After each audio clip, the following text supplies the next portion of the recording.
Welcome to South Mountain Disc Golf Course, located in Bethlehem, Pennsylvania, and situated high above the Lehigh Valley. Established in 1997, SOMO is an almost entirely wooded course with plenty of elevation, tight lines, and rocky terrain. This course features two main layouts, as well as multiple pin locations for many of the holes, making it a new challenge every time you come to play. Today, we'll be looking at the longest layout, red tees to red pins. Par 57, 5,589 feet. I'll also point out some of the short baskets and alternate pin locations as we come across them.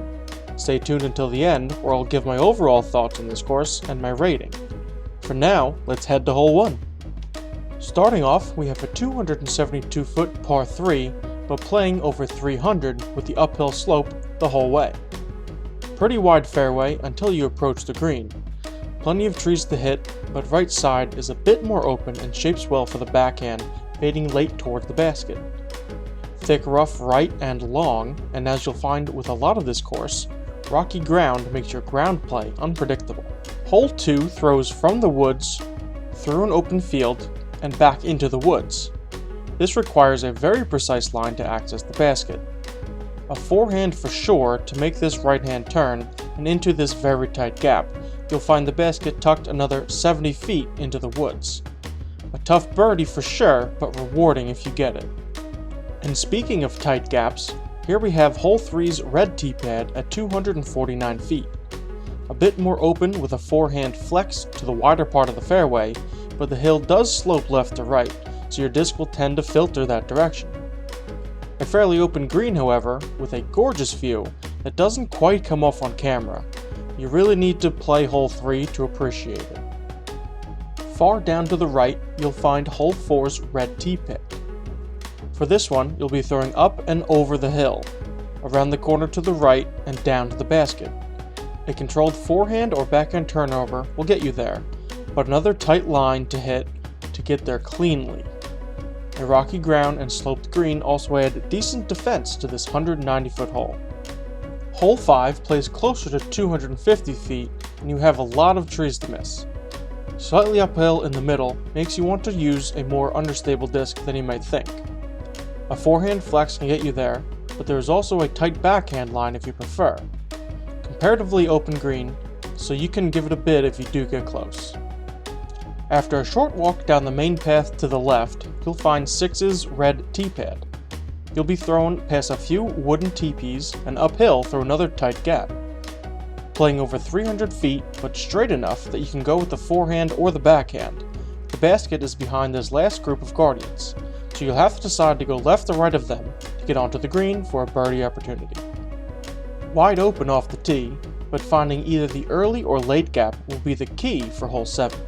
About 200 feet, then turning up into the woods, you'll find the B pin tucked another 100 feet or so. Plenty of gaps, you just have to commit to one and you'll likely find yourself on the green.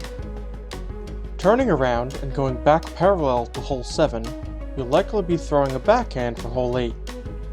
317 feet and sloping up to the left, the B pin can be accessed with a flat to hyzer or a pure hyzer line. Be cautious of players putting on hole 6 as the greens do butt up against each other. Crossing over 7's fairway, you'll find 9's red tee pad on the left side of the road. There are actually 3 baskets on hole 9. The B pin is farther up the road on the left, closer to the water tower. Today, we're looking at the C pin, which is a par 4. Initially, you want to land around here near the A pin to access the fairway that continues into the woods. There is a backhand line, or this forehand line that we're looking at. Both lead to this actually red basket perched on its elevated platform. Off the tee of hole 10, you want to throw a forehand fairly straight until you get to this fallen log and crash to the right with a stable disc after about 200 feet or so. This is one of the more skippy greens that also slopes away, so speed control will be important here. Hole 11 has some very tight lines as well. The distance does help here at only 216 feet. Straight backhand thrown with a disc that has a slight finish left will get you to the green. Missing these last few guardians will get you very close, but hit them and you'll be left with a circle's edge obstructed putt. Hole 12 can be a very different hole depending on pin position. Today, we are looking at the B pin, which is a dead straight shot downhill 270 feet. This one skinny tree is the one to miss, and get past this log pile for a circle 1 look. Back up toward the water tower for hole 13, playing closer to 250 feet, you want to throw a straight mid-range or even a fairway because of the elevation. Both would need just a slight left finish for the pin in the B position on the left side. Luckily, the longest hole in this course is also downhill. Starting from up next to the fence, you'll be throwing a backhand turnover or forehand into the fairway, and really trying to stay in the fairway. Along the low-hanging power lines all the way, they can and do become an obstacle to avoid. Second shots want to just barely get over this fallen log in between the support poles to really park it. Left side is safer, but you will likely have a longer putt. Heading down the road to the right to find the red tee, we have hole 15 at 248 feet. Blind basket, but you basically throw straight down the road. Slight drift to the right and miss these last 2 trees, as well as not going long, and you'll be putting for birdie. Hole 16 has a wide and tight line off the tee. Forehand or backhand turnover will shape well, but severely downhill, so factor that in when choosing the stability of your disc. Tight line all the way down and plenty of trees to kick off the fairway makes this a very tough throw. More likely concern on your second or third shot, the parking lot does come into play as out of bounds.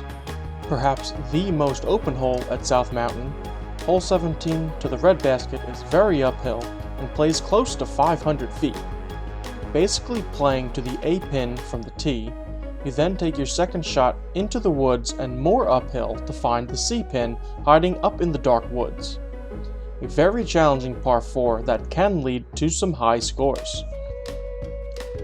Over to the power lines one more time for hole 18, a 435-foot par 3. The downhill slope definitely helps, but you need to keep it in the fairway and miss the poles and the wires. The fairway does get wider as you go down though. The backhand flex line opens up a bit when you're trying to get around this last small tree and fade back to the basket. Parking lot and entrance road are also there for you to avoid. South Mountain is an ever-changing challenge of the course situated high above the Lehigh Valley. Short and long tees make for a good round of disc golf for most any player, as long as you're prepared for quite a few tree kicks and unpredictable ground play. Despite its shorter distance, this course plays fairly difficult because of the abundance of tight wooded lines and change in elevation throughout the course. Multiple tees and pin locations also keep you wanting to come back for new challenges. I would recommend first-time players come with someone who knows the layout of the course, as it does get a little confusing at times.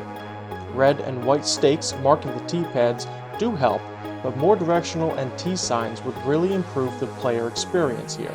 Textured concrete tee pads on both layouts make for great grip in all weather conditions. SOMO is dog-friendly, but most certainly not cart-friendly. Plenty of parking and bathrooms are available. Like I said, fairly difficult, especially from the reds, but you can see my difficulty breakdown here. Overall, this course is very close from scoring a few points higher with better navigation help, but as it sits now, I'd give it a 5 out of 10. But let me know what you think down in the comments. If you want to see more upcoming course breakdowns, tournament coverage, and other disc golf content, hit that subscribe button so you don't miss it. Until next time, I'll see you in the next hole.